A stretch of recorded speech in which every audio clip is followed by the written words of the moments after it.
title of my talk is Taking a Second Look at Narrow Row Corn. And I'd like to mention my co-investigator is in the audience here, Alex Lindsay. Alex Lindsay is fairly new to our department, but he's been playing a major role in our helping me with my applied production research, as well as Alex has an appointment where he can work on a number of different crops, and I've been fortunate to get him to work on corn, because I think that's it's great to have someone with his background in physiology, ecophysiology, to help me with this. Well, what's driving the interest in narrow corn production? This is a topic that's been a hot topic for many years now. There's certainly a perception out there that narrowing corn enhances yield. I think if you asked a bunch of corn growers in a room what they think would be a key step in higher yields in the future, I think many of them would say, well, it's going to be narrow rows. Narrowing corn rows are going to be a key factor to help us achieve higher yields in the future. And I think that's media attention from farm magazines, the trade magazines. I think they keep stirring the pot on this topic. And rightly so, but a lot of times, when we hear stories about, especially this time of year, where we hear the top producers, the winners of the corn yield contest, the fact that they are using narrow rows gets highlighted often. So those growers that are getting those high 400 and 500 bushel yields, the fact that they're using narrow rows or twin rows gets highlighted.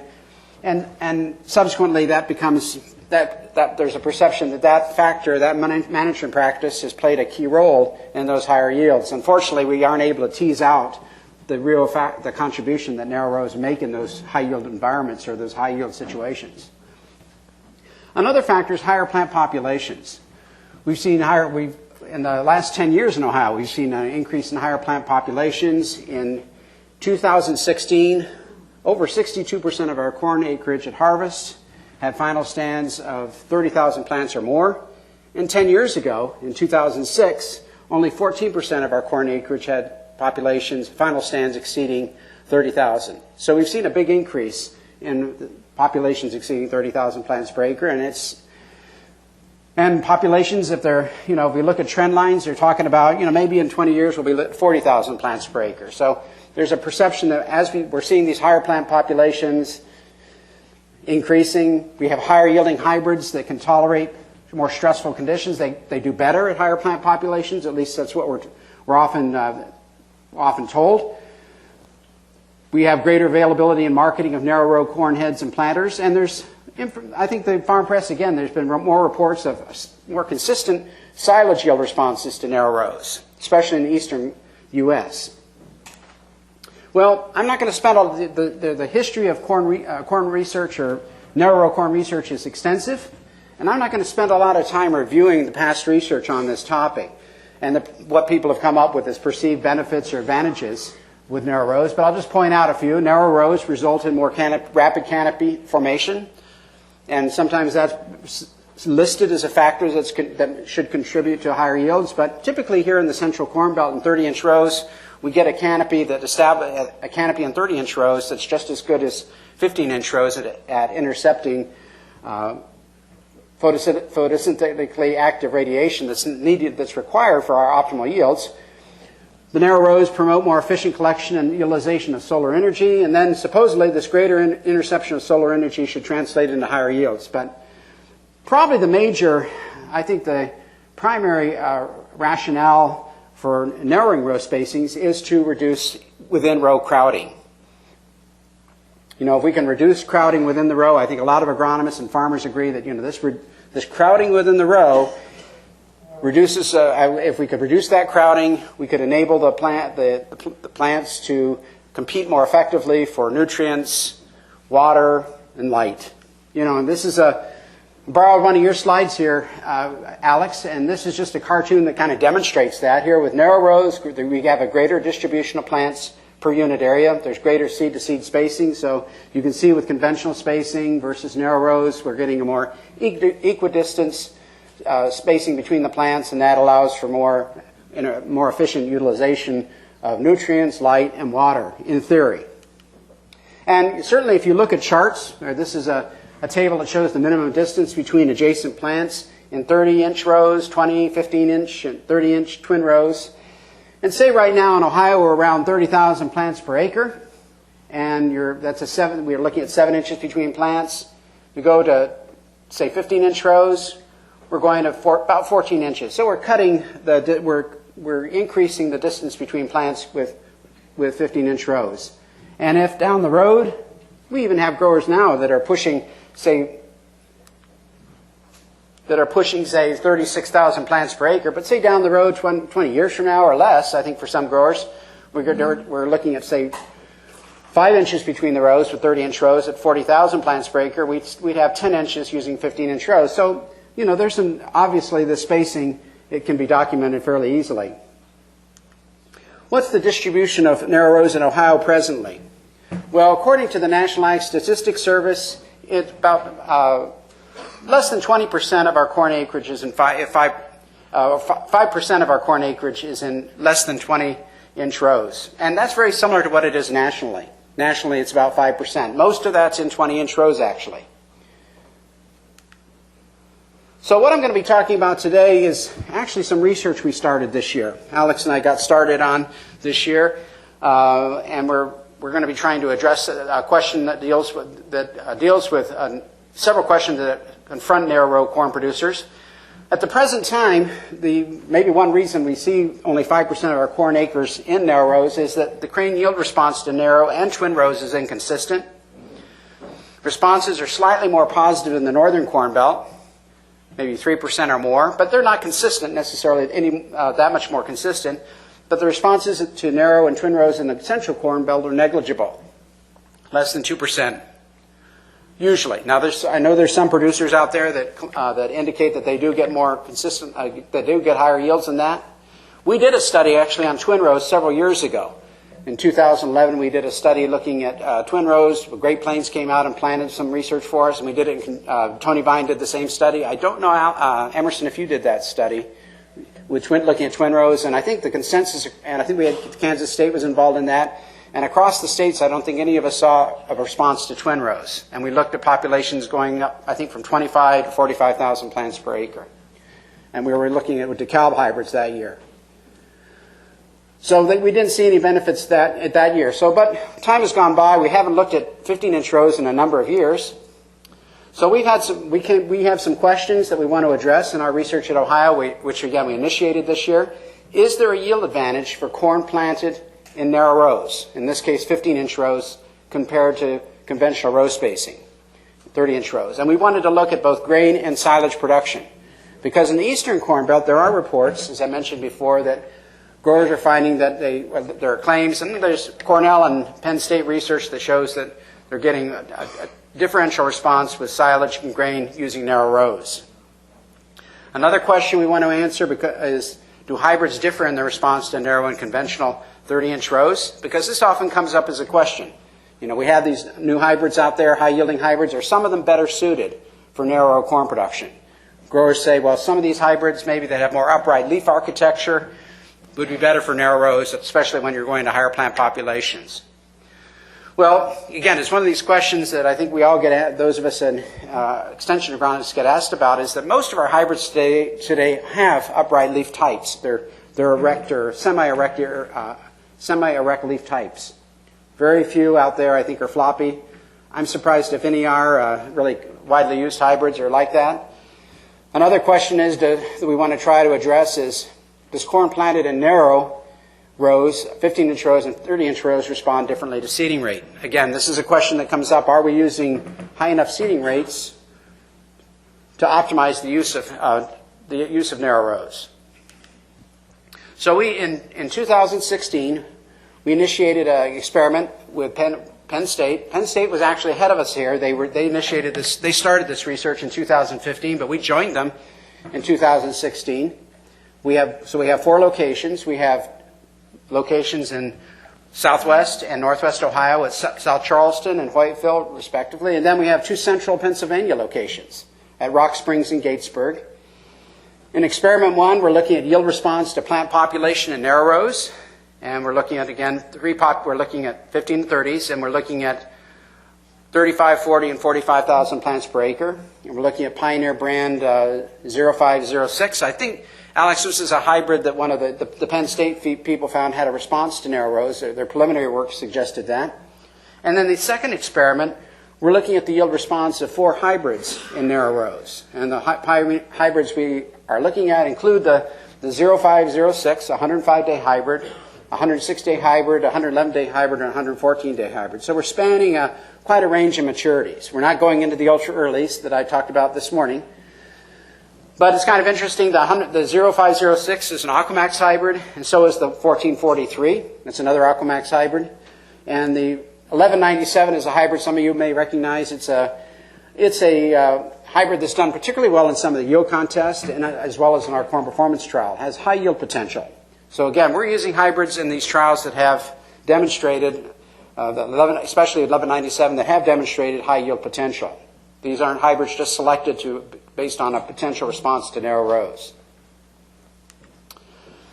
I've also included a study that Alex has got started this year. It's also an Ohio study. We didn't do this in conjunction with Penn State, but just to provide some additional information on narrow rows. But we did this one again at South Charleston and Hoytville. Our treatments, in addition to a control, included foliar fungicide applied at soaking, Approach Prima, a foliar nitrogen application in the form of Coron applied at soaking. I think that was about 6 to 7 pounds of nitrogen per acre, and then a foliar fungicide and nitrogen combination put on at soaking, and then 2 hybrids that varied in their disease ratings, 0825 and 0843. I don't know if Alex is here. I forgot which one of those. I think they were hybrids that we selected. They had slightly different responses to northern cornleaf blight. Is that right?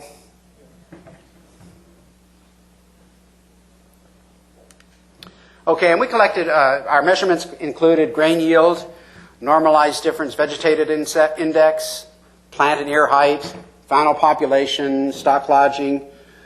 We collected dry matter, and that was our attempt to get an idea of silage, estimates for silage, and then ear weight and kernel yield components. And what I'm going to be talking about today is our in-season measurements that we collected. Normalized difference vegetation index, which we're trying to use to quantify hybrid differences and differences in canopy closure. And we did this using a Trimble Greed Seeker handheld crop sensor. And then we have information on final population and silage yield estimates and grain yield.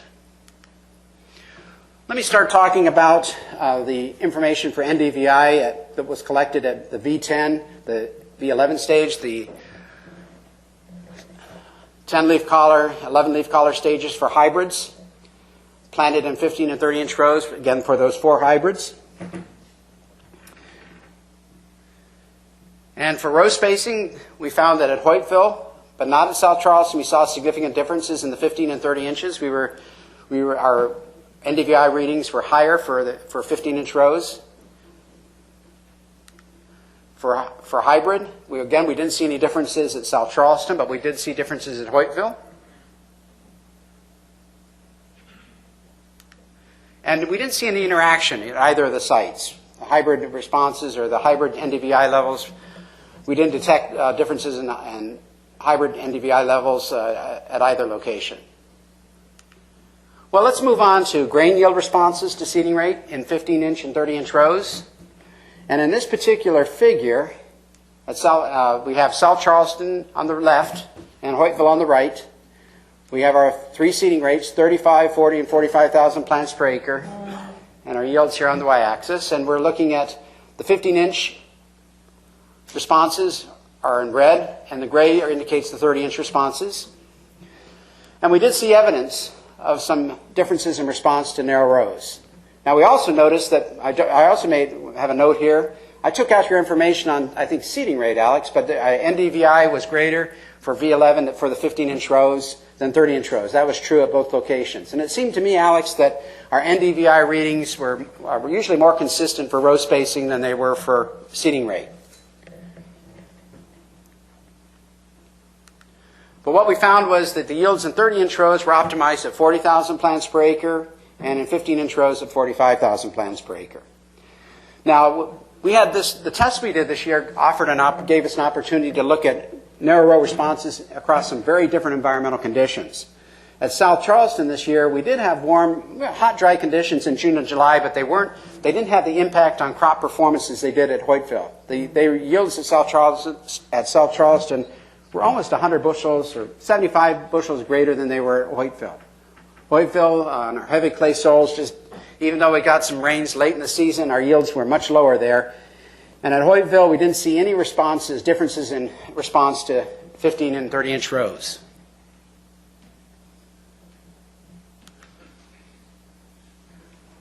This figure shows the dry matter yield response to seeding rate. It was kind of our attempt to get an idea of silage. This is, again, same sort of setup as I showed you in the previous slide. And here we're looking at we're estimating this at tons per acre. And again, we did see differences in NDVI between the 15 and 30-inch rows. That didn't translate into differences in tonnage because we didn't see any significant differences between associated with row spacing. Okay, what about Hoytville? This is up north where we had the more stressful growing conditions. Again, didn't see any significant differences in dry matter production, which again kind of surprised us this year as far as our dry matter production. I guess I was expecting to see maybe a location where we might not see yield responses, but we might see dry matter responses. Okay, let's move on to South Charleston for the 4 hybrids in 15 and 30-inch rows. Again, this is set up kind of similarly to the others, but on the x-axis here, we've got our 4 hybrids, the 105-day hybrid on the right, and then going to the left, going to our higher maturities. So here we're looking at the second experiment, where we're looking at the grain yield of 4 hybrids in 15 and 30-inch rows. At South Charleston, we didn't see any differences associated with narrow row spacing. 15 and 30-inch rows were general. We didn't see differences for the 105, 106, or 111 or 114-day hybrid. We did see that one of the hybrids had much lower yields, the 106-day hybrid. And that was due to the fact that hybrid was hurt by lodging pressure that it experienced. We had some heavy winds at the end of August, and that hybrid appeared to be much more sensitive to stock lodging than the other 3 hybrids. Let's look at dry matter yields for the 4 hybrids at South Charleston. Didn't see any differences. They were between the 15 and 30-inch rows for these 4 different maturities, hybrid maturities. However, we did see differences among the hybrids at this location. The dry matter yields were greatest for the 111-day 1197 hybrid, and that was similar to the 114-day hybrid.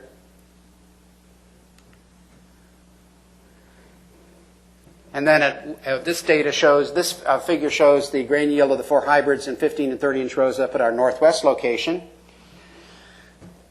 And this is the site where we experienced, again, the stressful conditions. And you can see the yields of 2 of these hybrids were different in the 15 and 30-inch rows. The 105-day hybrid, we actually saw higher yields associated with the 30-inch rows. And again, you can see these yields were really reduced considerably by the stress conditions in the 105-day hybrid. And we saw a different response for the 111-day hybrid, the 1197, which I thought, again, it was kind of, I wouldn't call it necessarily a racehorse hybrid. It was kind of surprising, though, that it was actually the highest yielding hybrid under these stressful conditions, whereas the 105 and 114-day Akamax hybrids weren't as competitive to that hybrid. But at this location, we saw that in 15-inch rows, that hybrid did better than at 30-inch rows. Okay, for Hoytville, again, we didn't see any differences for silage yield estimates. There were no differences in dry matter observed across the row spacings. For the fungicide and nitrogen effects on hybrids planted in 15 and 30-inch rows, the 15 and 30-inch corn spacing at the 2 locations had no influence on disease, earleaf nitrogen, and yield. And none of the foliar fungicide applications impacted disease levels, which were very low this year, which was kind of surprising given the conditions we had late in the season. But we had more gray leaf spot than we had northern, but I don't think disease levels overall exceeded 10%. And yields among the treatments were similar to the untreated control. Well, let's change gears now and look at the Penn State data that we had. This is from Greg Roth, who's the corn agronomist over at Penn State, and this shows the grain yield response to narrow rows at Rock Springs. And that's abbreviated RS in the tables, in the figures here, and at Gatesburg, G. And I've kind of consolidated the information in this one. I've got the results for the seeding rate study on the the 2 bars, or the 4 bars on the left, and then the 4 bars on the right indicate the results of the hybrid study. And at this location, we did see evidence of differences or row spacing effects. One in the seeding rate study and one in the hybrid study across these locations. However, there was no yield response to seeding rate in the 15 and 30-inch rows. They were the same. Yields of hybrids in the 15 and 30-inch rows were the same also. Well, what about our estimates of silage? I'm using a different term here. I'm using biomass instead of dry matter. But again, we're trying to estimate silage here. And in Pennsylvania, they did see responses. There was evidence of differences in response to row spacing. 2 hybrids differed in their response to row spacing. The 105 and the 106-day hybrid showed greater dry matter production in 15-inch rows than the 111, 114. We didn't see the evidence for the full season hybrids.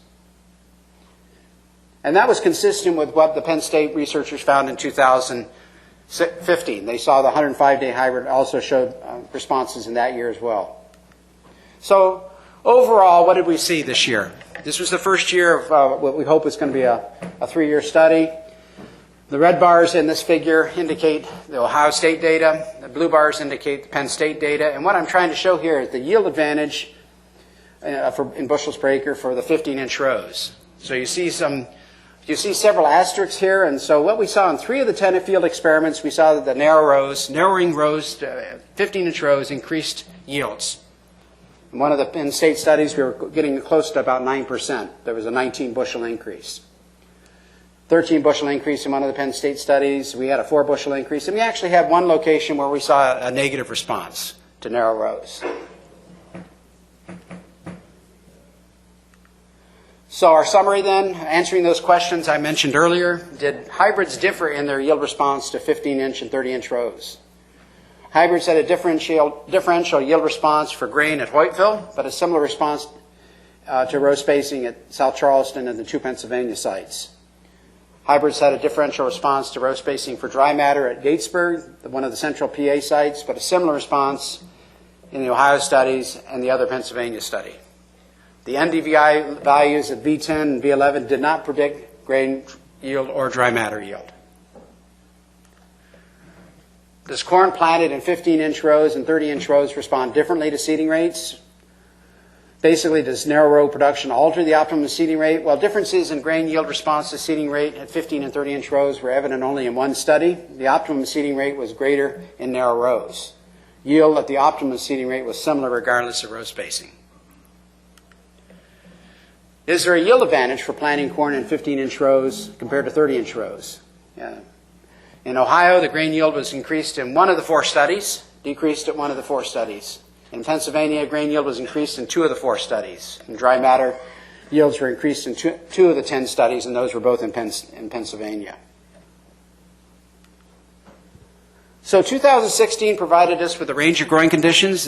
I didn't mention, but the Pennsylvania studies were performed under very favorable growing conditions this year. Last year they had more stressful conditions, but they were looking at yields well into the 200s this year, so they had very favorable conditions for it. We had a more mixed bag in our state, and therefore, maybe this accounted in part for some of the yield response to row spacing that was mixed this year.